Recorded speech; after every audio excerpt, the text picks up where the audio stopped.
C'était en 1999, un enfant qui disait voir les morts, un homme qui voulait le sauver, sans savoir qu'il faisait déjà partie d'eux. Sixième Sens n'est pas seulement un film à twist légendaire, c'est un puzzle construit plan après plan, plein d'indices que M. Night Shyamalan avait placés juste devant nous, mais que nous ne pouvions comprendre qu'après coup. Dans cette vidéo, nous allons découvrir 35 détails cachés qui rendent ce film encore plus génial. Dès la toute première image, Sixième Sens nous joue des tours comme un prestidigitateur. Chaque fois que la couleur rouge apparaît, c'est comme si Shyamalan nous murmurait « Ici, quelque chose n'appartient pas aux vivants ». Le ballon à la fête, la poignée du sous-sol. Tout vibre de rouge. Le rouge marque le point de contact entre le monde des vivants et celui des morts. Et le plus génial, c'est toujours discret. On ne le remarque qu'après avoir découvert la vérité. Avant, on l'ignore complètement, tout comme Malcolm ignore sa propre condition. Le film s'ouvre avec Vincent, l'ancien patient qui tire sur Malcolm. Et si on y pense, c'est une sorte d'autre version de Cole. Tous deux entendant des voix, voient les morts, portent des griffures et ont les cheveux prématurément blancs. Sauf que Vincent, lui, n'a trouvé personne pour le comprendre. Il représente ce que Cole serait devenu sans l'aide du docteur, un avertissement silencieux, presque un fantôme du futur. Et chaque fois que Cole a peur de devenir comme lui, on comprend qu'il ne parle pas seulement à Malcolm, mais aussi à son propre destin. Bruce Willis toujours impeccable, mais toujours pareil. Chemise bleue, veste brun-gris, l'allure d'un prof fatigué du monde. Et pourtant, ce n'est pas de la paresse vestimentaire. Shyamalan le fait exprès. Malcolm porte toujours une variation des vêtements du jour de sa mort. C'est comme si son corps était coincé dans une boucle temporelle, une rediffusion éternelle de sa dernière soirée en vie. Il ne se change pas, parce qu'il ne le peut pas. Et nous, spectateurs, on y voit juste une cohérence de style, jusqu'à ce que tout revienne nous frapper en pleine face. Quand Cole le voit pour la première fois, assis dehors devant la maison, il pâlit et s'enfuit pour se réfugier dans l'église. Ce n'est pas la peur d'un inconnu, c'est la terreur pure. Cole sait exactement ce qu'il voit. Pour lui, Malcolm n'est pas un docteur, c'est un fantôme. Il le comprend bien avant nous. Et ce n'est qu'avec le temps qu'il réalisera que cet esprit n'est pas là pour lui faire du mal, mais pour demander de l'aide. Dans la vraie vie, Bruce Willis est gaucher, mais dans le film, on le voit écrire de la main droite. Un détail minuscule, mais que Shyamalan utilise avec une précision chirurgicale. En réalité, ce choix cache quelque chose que le public ne doit pas remarquer, la main gauche de Malcolm, celle sans alliance. Et justement, cette alliance devient l'un des indices les plus subtils du film. Elle est toujours absente, mais le montage nous trompe parfaitement. Chaque fois que la main gauche pourrait entrer dans le champ, le cadrage change, ou un objet la cache. Ainsi, nous, comme Malcolm, continuons à ne voir que ce que nous voulons voir. Et la vérité reste là, à 1 centimètre de nos yeux. Quand les fantômes sont présents, la température chute. La femme de Malcolm se réveille au milieu de la nuit, grelotte, remonte la couverture, et on pense qu'une fenêtre est restée ouverte. Mais c'est la présence invisible de son mari mort qui glace l'air. Un effet visuel simple mais terriblement efficace, emprunté à l'exorciste. Le souffle qui devient brume, le froid comme signe du surnaturel. Ce n'est qu'à la fin qu'on comprend. Ce froid ne venait pas de dehors, mais de l'intérieur même de la scène. L'un des détails les plus discrets, la fenêtre avec la grille. Au début du film, quand Malcolm est encore vivant, la fenêtre de sa maison est dégagée. Mais après sa mort, une grille métallique apparaît. Sa femme, restée seule après la tragédie, a sécurisé la maison. Pour nous, spectateurs, cela semble un simple changement de décor. Mais en réalité, c'est le signe du temps qui passe. Un temps qui, pour Malcolm, ne s'écoule plus. Il ne le remarque pas. Et nous non plus. Pas avant qu'il ne soit trop tard. Tu as déjà remarqué, chaque fois que Cole parle avec Malcolm, ses yeux ne tiennent pas en place. Il glisse toujours vers son ventre comme si quelque chose le gênait. Et en effet, quelque chose le dérange vraiment. Cole voit les morts, tels qu'ils étaient au moment de leur mort. Et quand il regarde Malcolm, ce qu'il voit, ce n'est pas un homme en costume cravate. Il voit la blessure, le sang. Et il comprend, même s'il n'ose pas le dire.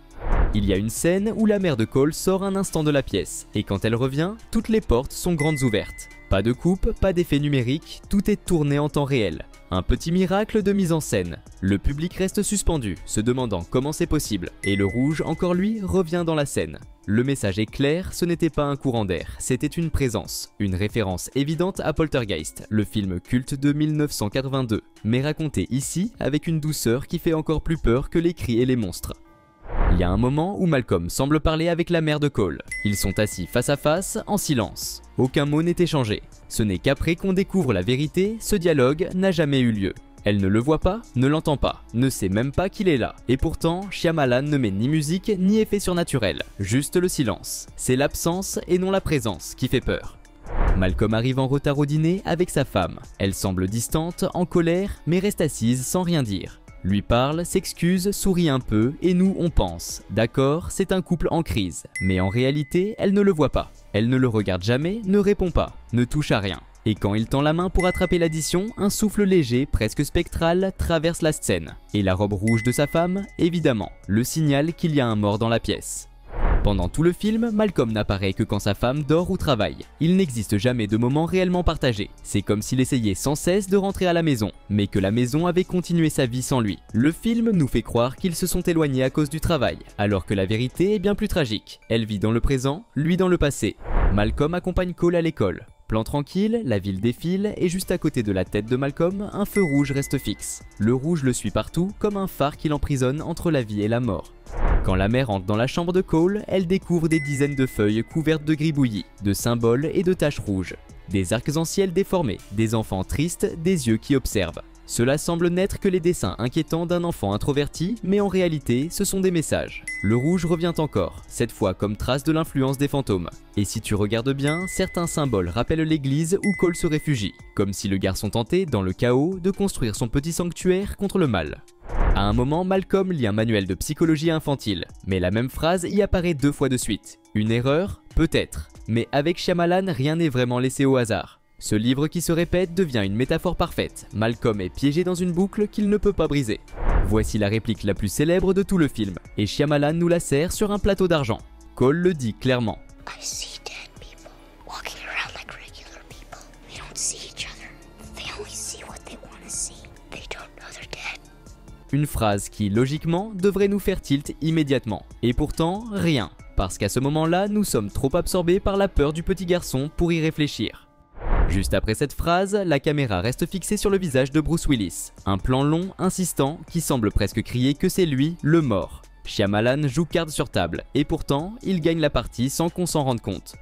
Lors de la fête d'anniversaire, Cole suit un ballon rouge qui monte lentement dans l'escalier. Cela semble innocent, presque enfantin, mais ce rouge l'attire droit vers le danger.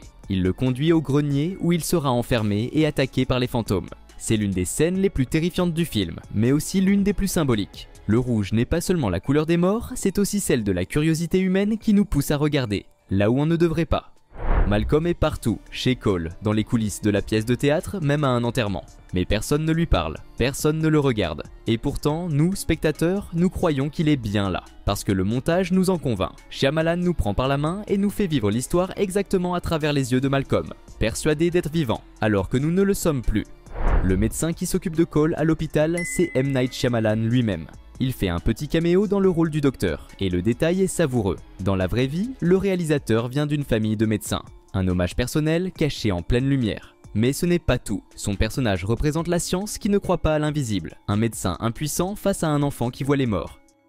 Il y a une scène où la mère de Cole trouve un pendentif dans le tiroir du garçon et se met en colère, persuadée qu'il l'a volé. Cole, effrayé, ne dit rien. Ce n'est que plus tard qu'on découvre la vérité. Ce pendentif avait été déplacé par l'esprit de sa grand-mère. Un geste tendre, pas effrayant. Et si tu regardes bien, on aperçoit derrière eux une statue au visage doux et maternel. Peut-être un clin d'œil visuel à sa présence. Cole construit une petite tente dans le salon, remplie de figurines, de jouets et d'objets rouges. C'est son refuge, le seul endroit où il se sent en sécurité.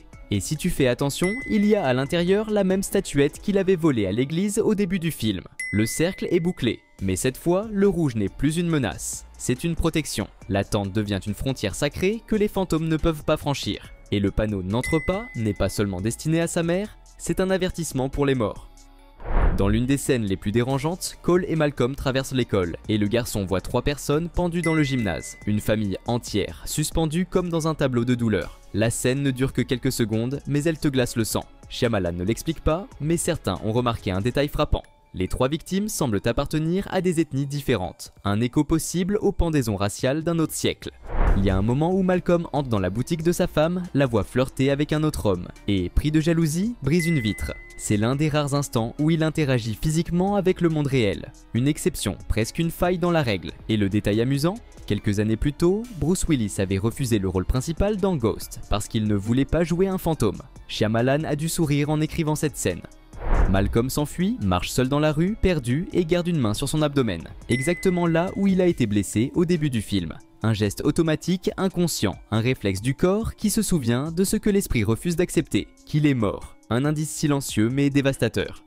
Désespéré, Malcolm réécoute les anciennes séances avec Vincent, son ancien patient. Une voix chuchote faiblement en arrière-plan. Et là, détail génial, les chiffres rouges sur le magnétophone indiquent précisément les moments où la voix du fantôme se fait entendre. Un indice technique qui annonce tout le concept du film. C'est le seul moment où Malcolm écoute vraiment ce qu'il refusait d'entendre auparavant.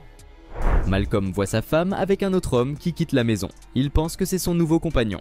En réalité, c'est simplement un homme vivant, qu'elle peut voir contrairement à lui. Malcolm n'est pas exclu par jalousie, mais par une loi naturelle. Il n'appartient plus à son monde. La douleur qu'il ressent n'est pas amoureuse, elle est existentielle. Ce n'est pas « elle ne m'aime plus », c'est « je n'existe plus ». Et c'est là que la tragédie devient poésie.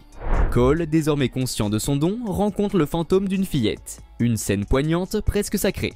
La fille lui remet une boîte contenant une cassette vidéo. À l'intérieur, les preuves que sa mère l'empoisonnait lentement. L'une des scènes les plus fortes du film. Et l'actrice, c'est une très jeune Mischa Barton, parfaite dans le rôle de la victime silencieuse. Et, évidemment, le rouge est encore là.